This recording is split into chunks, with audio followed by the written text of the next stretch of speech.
Athanaric.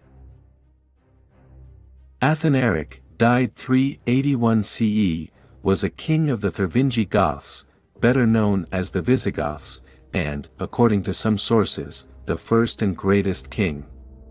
He was of the noble Balts family of the Thervingi tribe and a relative of the later king of the Visigoths Alaric I, reigned 395 to 410 CE, best known for the sack of Rome. As the ruling judge of his tribe, it was Athanaric's responsibility to foster and encourage the ancient pagan faith of his people, which informed their cultural identity, and, because of this, he violently persecuted those Goths who embraced Christianity in the 4th century CE.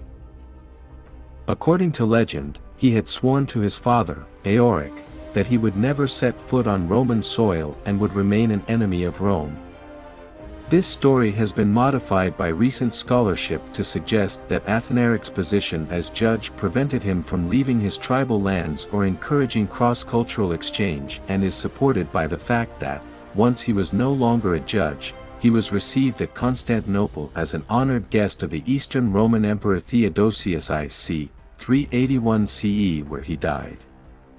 His civil war with the Gothic chieftain Fritigern divided the Goths, but his military skill in this conflict, as well as those engagements with the Roman Emperor Valens, made him a hero among his people.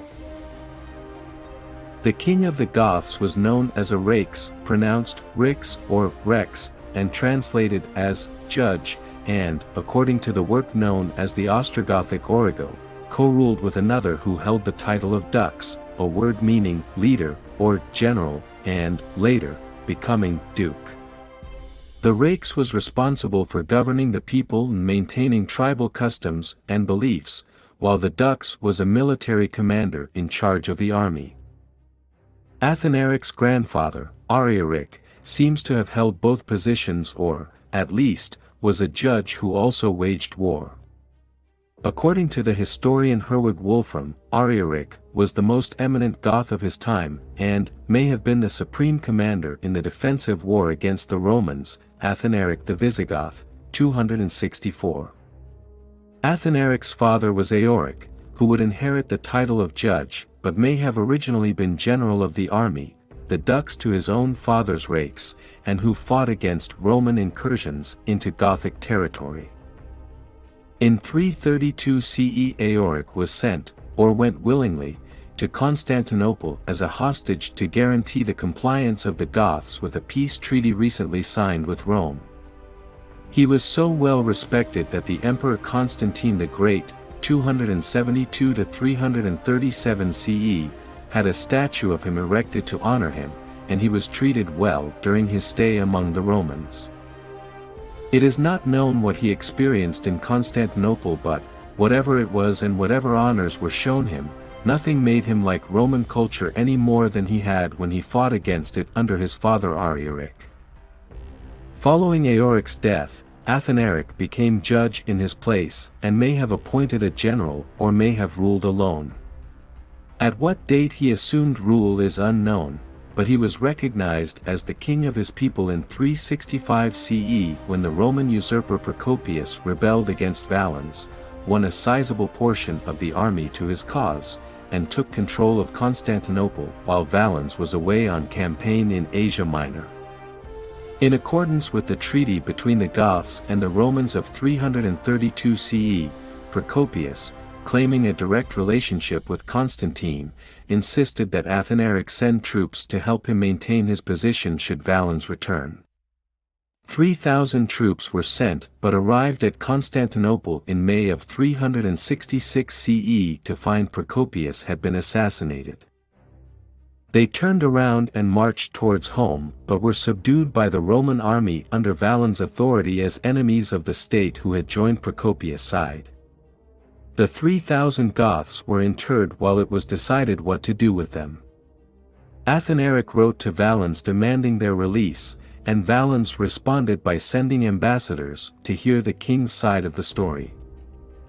Although Athanaric provided evidence that Procopius had presented himself as the legitimate ruler of the Eastern Roman Empire, nothing would be done about the return of the troops. Athanaric's role as judge and commitment to his father had guaranteed an anti-Roman stance before the event, but, subsequently, his policy was further tightened.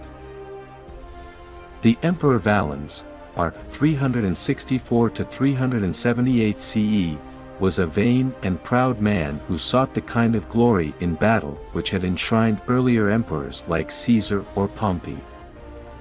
The Goths, fearing that Valens might carry his reprisals against the allies of Procopius into their territories, placed themselves firmly under Athanaric's leadership and formed a confederacy of different tribes for defense. Valens interpreted their mobilization as an act of war and, in 367 CE, he launched his offensive. The Romans marched into the Thervingian territories to subdue the barbarian enemy but could not seem to find them anywhere. Athanaric's forces were extremely mobile and knew the region well and so were able to evade the Romans easily.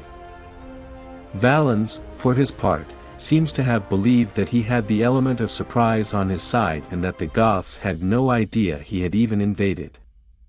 Athanaric drew the Roman forces deeper and deeper into his territory, and then engaged in guerrilla warfare tactics, striking the Romans without warning on every side and then vanishing as quickly as they had come. The Romans were able to kill some of the Goths and destroyed the fields and crops they came to but could gain no advantage against an invisible enemy who only appeared in order to strike.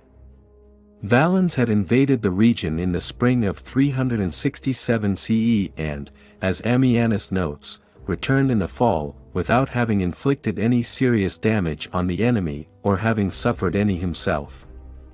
He decided that the next time he would try a different tactic and crush the Goths completely. The rains were heavy throughout the early part of 368 CE, and the Danube River flooded, as did the plains and forests surrounding it, and Valens could not mount another campaign against Athanaric simply because he could not cross the river. The floods caused problems for the Goths as well, as their crops were washed away and the harvest in the fall was poor. Trade with the Romans, of course, had ceased and food was scarce. Still, Athanaric refused to come to terms with Valens and, in 369 CE, the Romans again crossed the Danube and invaded. Athanaric used the same strategy he had employed 2 years before and again drew the Roman troops into terrain that favored the mobile Goth fighting force but hampered the Roman battle formations. The Romans experienced more heavy resistance than they had in 367 CE, including the addition of Thervingi cavalry who had allied themselves with the tribes under Athanaric. The guerrilla tactics of the Goths continued as the Romans marched deeper and deeper into their territory until, finally, Athanaric decided to make a stand and engage them in battle.